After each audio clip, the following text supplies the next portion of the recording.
नमस्कार दोस्तों, आज के इस पॉडकास्ट में आपका स्वागत है।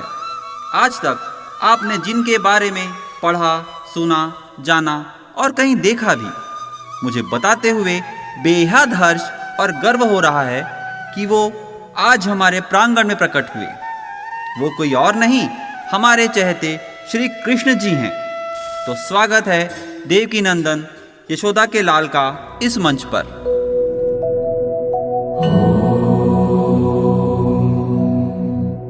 कृष्णाय वासुदेवाय हरये परमात्मने प्रणतः क्लेशनाशाय गोविन्दाय नमो नमः। ये पल हमेशा याद रहेगा। शुक्ल पक्ष जन्माष्टमी का यह पावन दिन। बहुत से प्रश्न हमारे मन में हैं, जिनके उत्तर हम आपके श्री मुख से जानना चाहेंगे। प्रभु, आपका आशीर्वाद लेते हुए मेरा पहला प्रश्न प्रस्तुत है आपकी ओर।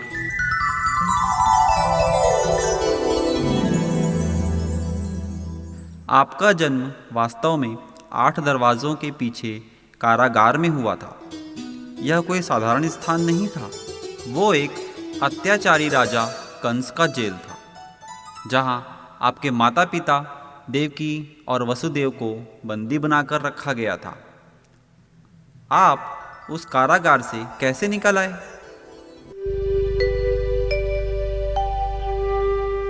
जब मैंने जन्म लिया तो रात्रि का समय था, आधी रात। माँ देवकी कांप रही थी।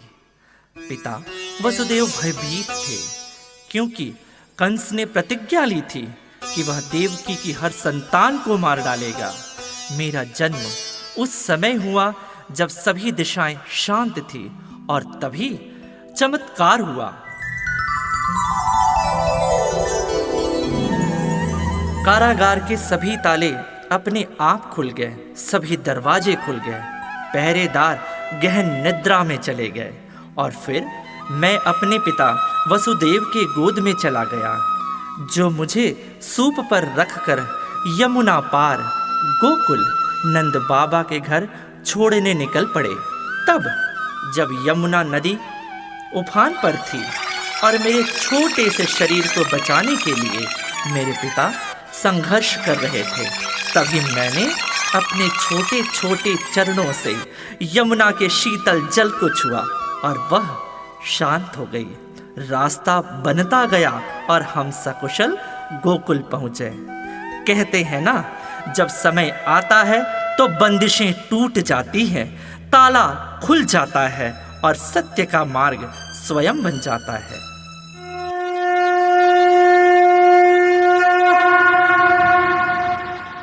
आपने बिल्कुल सही कहा। और यह सुनकर एक और सवाल मेरे मन में आता है। यमुना नदी में एक कालिया नामक भयानक नाग निवास करता था। आपने उसके ऊपर एक बहुत ही सुंदर नृत्य किया था। आपको डर नहीं लगा? डर और मुझे? नहीं, मुझे डर नहीं लगा, क्योंकि जहाँ धर्म है वहाँ भय का कोई स्थान ही नहीं होता। जहाँ प्रेम है वहाँ विष भी अमृत बन जाता है। डर तो तब लगता है जब हम स्वार्थ में फंसे हों, लेकिन जब उद्देश्य सेवा का हो, रक्षा का हो, तो डर स्वयं पीछे हट जाता है।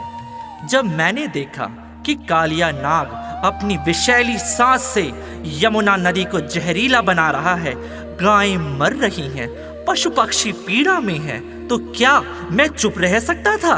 मैं जानता था कि वह नाग बहुत ही शक्तिशाली है, उसका विष घातक है, पर मेरा संकल्प भी उससे बड़ा था, ब्रजवासियों की रक्षा करना। मैं कालिया नाग के सारे फनों पर चढ़ा और नृत्य करने लगा। हर पदचाप के साथ मैं उसके अहंकार को कुचलता गया।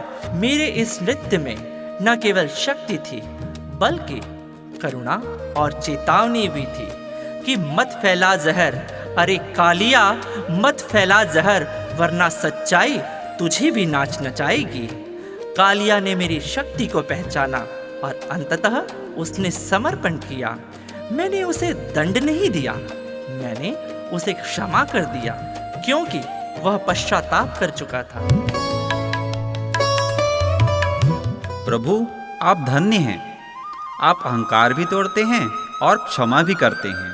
इसी परिप्रेक्ष्य में एक और सवाल मेरे मन में उठ रहा है।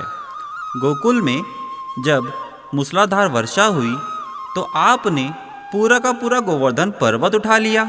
पूरा पर्वत उठाने की क्या आवश्यकता पड़ी?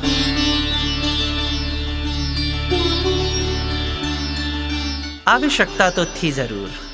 जब मैंने गोवर्धन पर्वत उठाया तो उसका कारण केवल कोई चमत्कार दिखाना नहीं था, वह एक संरक्षण का और अहंकार के विरुद्ध खड़े होने का प्रतीक था।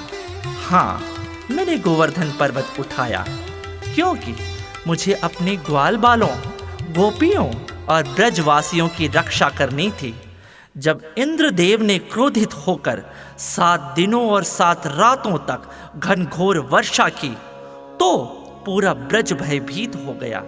सभी गायें, पशु, मनुष्य संकट में पड़ गए क्योंकि मैंने इंद्र पूजा का जो विरोध किया था। मैंने कहा था हम इंद्र को नहीं, प्रकृति को, धरती को, गोवर्धन पर्वत को पूजें जो वास्तव में हमें जीवन देता है। इंद्र को यह बात अहंकार पर चोट जैसी लगी। हाँ भाई, चोट जैसी लगी और उन्होंने विनाशकारी वर्षा शुरू कर दी। उस समय मुझे एहसास हुआ कि मेरी जिम्मेदारी है अपने लोगों को बचाना। मैंने अपनी छोटी अंगुली पर गोवर्धन पर्वत उठा लिया और सभी ब्रजवासी, उनकी गायें और बच्चे उसके नीचे सुरक्षित हो गए।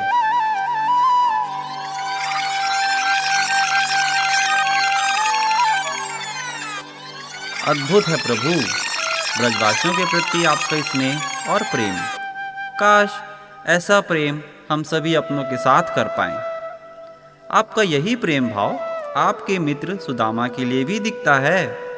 जब वो आपके महल पे आए, भगवान, तब आप तो नंगे पैर ही उनसे मिलने दौड़ पड़े। हमें भी बताइए ना अपनी मित्रता के बारे में।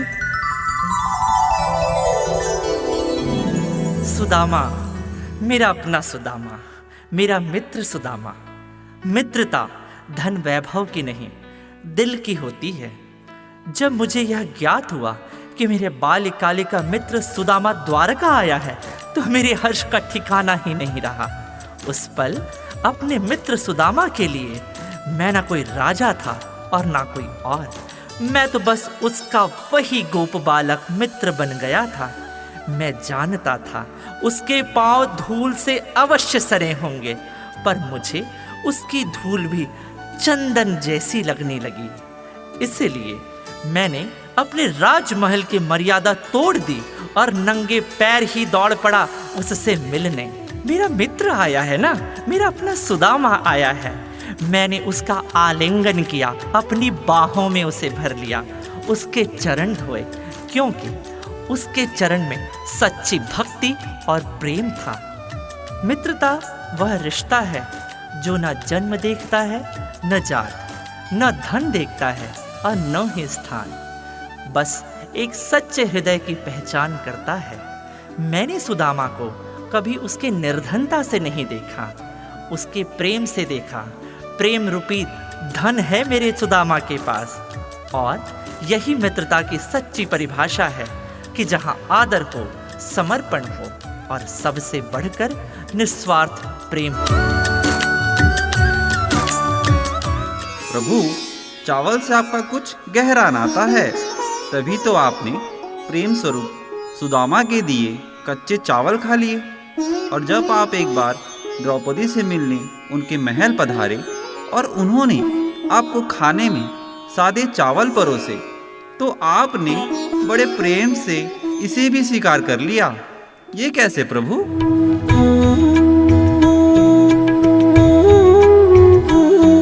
मैं तो भाव का भूखा हूँ, वस्तु का नहीं। जो प्रेम और श्रद्धा से मुझे खिलाए वह मेरे लिए राजभोग से भी श्रेष्ठ है। द्रौपदी ने मुझे सादे चावल परोसे थे, किंतु मुझे उसमें प्रीति की सुगंध और भक्ति का स्वाद मिला। आहा, अतुल्य स्वाद। क्या स्वाद था वह जो अभी तक मेरे जिह्वा पर है। मैंने जाना उसका निर्मल मन जो मुझसे कह रहा था, हे माधव, हमारे पास देने को तो कुछ भी नहीं, परंतु जो कुछ भी है वह सब तुम्हारा ही तो है। मैं उसी प्रेम के कारण वह सादे चावल भी खा गया जो मेरे लिए अमृत से भी बढ़कर था।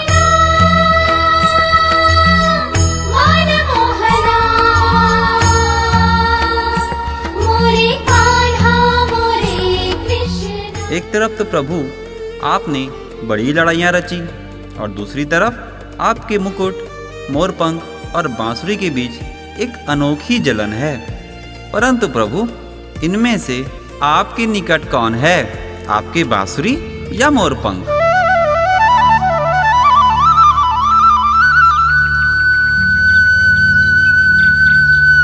मोरपंख और बांसुरी, इन दोनों से ही मेरा नाता बहुत ही गहरा है। मोरपंख मेरे स्वाभाविक सौंदर्य और विनम्रता का प्रतीक है। मैंने मोरपंख लगाया क्योंकि मैं चाहता था कि सरलता ही मेरी पहचान बने। बांसुरी प्रेम, माधुर्य और आत्मा की पुकार है। देखो, मैं तुम्हें समझाता हूँ। जैसे जिस हृदय में अहंकार नहीं, वहीं ईश्वर की ध्वनि गूंजती है। इसी प्रकार मेरी बांसुरी की धुन सुनकर संसार के हर जीव के भीतर छिपी प्रेम की लहर अपने आप ही जाग उठती है। इस प्रकार मैं कह सकता हूँ कि यह सभी मेरे अपने हैं और मैं सबका हूँ। मनमोहना मोरे कान्हा मोरे कृष्णा। प्रभु, आज आपने अपना अनमोल समय हमको दिया। अहो भाग्य हमारे कि आप आज यहाँ पधारे। जाते जाते एक अंतिम प्रश्न। आपने गीता में कर्तव्य को एक जीवन का आधार बताया है। कृपया हमारे छोटे बच्चों को बताइए कि एक छात्र के रूप में उनका क्या कर्तव्य होना चाहिए।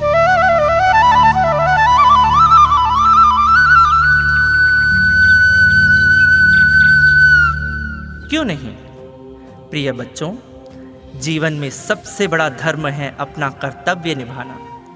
जैसे एक फूल अपनी खुशबू से सबका जीवन सुंदर बनाता है, वैसे ही तुम भी अपने अच्छे कर्मों से समाज को सुंदर बनाओ। विद्या प्राप्त करना तुम्हारा पहला कर्तव्य है। जितना अधिक ज्ञान लोगे, उतना ही अच्छा निर्णय ले पाओगे तुम।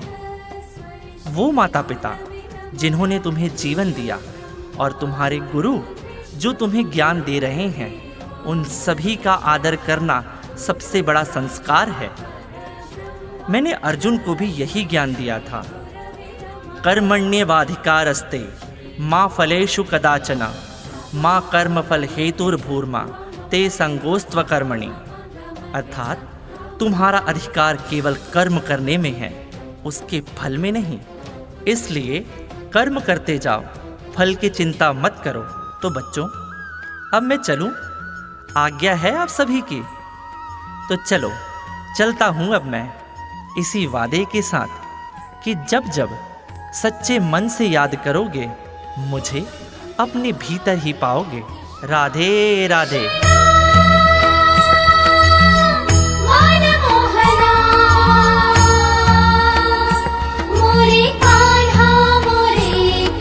आज के इस पॉडकास्ट में हमने धैर्य, विवेक और भक्ति का महत्व स्वयं श्री कृष्ण जी से जाना। अंत में यही चाहेंगे कि भगवान श्री कृष्ण की कृपा हम सब पर बनी रहे। जय श्री कृष्ण।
रसवंती सरगम।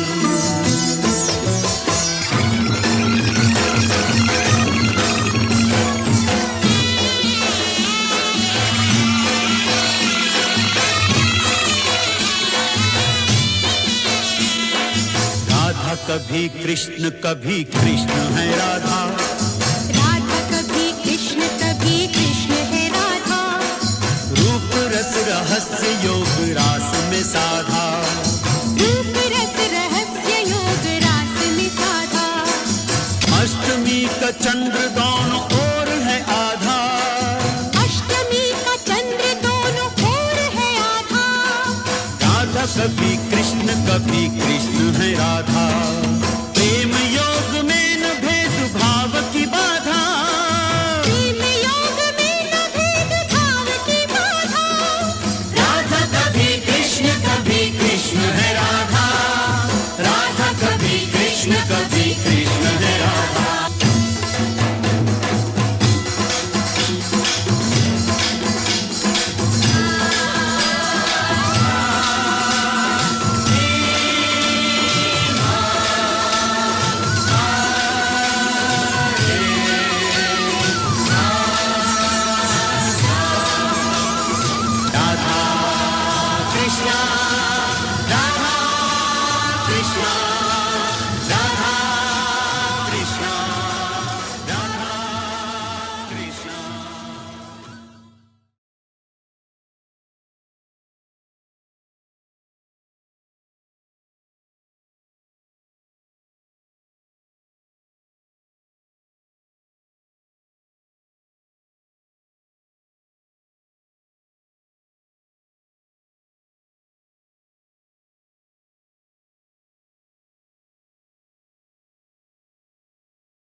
के मुख पर बंसरी, ओ मोहन के मुख पर बंसरी,